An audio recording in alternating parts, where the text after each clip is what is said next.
Trinae was 3 years old when we noticed that she was deaf. We would call her and she would never respond, but when she would turn toward us, she would always respond. And then when we decided to take her to the doctor, they told us that she was reading lips all that time. Trinae St. Julian faced a lot of adversity with other students when it came to being deaf. In middle school, Trinae didn't adjust to her disability with deafness.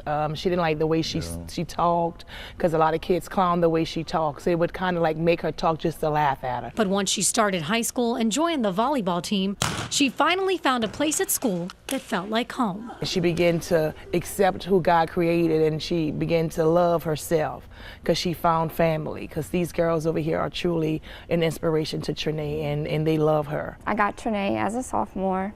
She was kind of quiet, but very outgoing at the same time.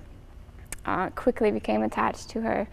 Very good kid, hard worker, and I knew she was going to be a successful volleyball player. And she was very successful. When I was a freshman,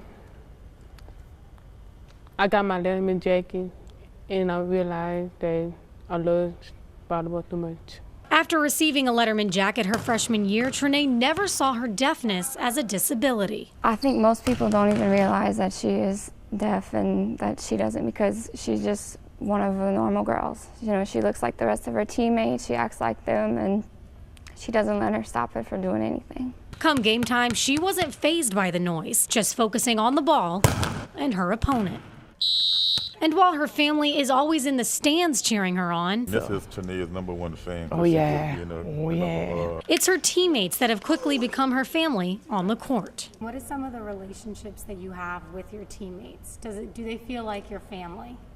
Oh yeah, they are my family. They add my sister. They've really tried to adapt to her and to her game, and we've all learned a little bit of sign language, and the girls really got a kick out of it, and they enjoy doing that for her. I was shocked, because when I saw them start doing things in their fingers, I said, oh, they doing sign now? With her parents, her teammates, her coaches, and her interpreters by her side, Trinae and everyone around her knows the sky is the limit. Volleyball is such a verbal sport. I know it's hard being, you know, I'm able to hear, and it's a hard game to play because there's so much communication involved. So it's to see her success and succeed at this level with her disability is just amazing. She hopes to become a Ragin' Cajun, where she plans to play volleyball and eventually become a coach. Reporting in Lafayette, Emily Giangreco for KLFY News 10.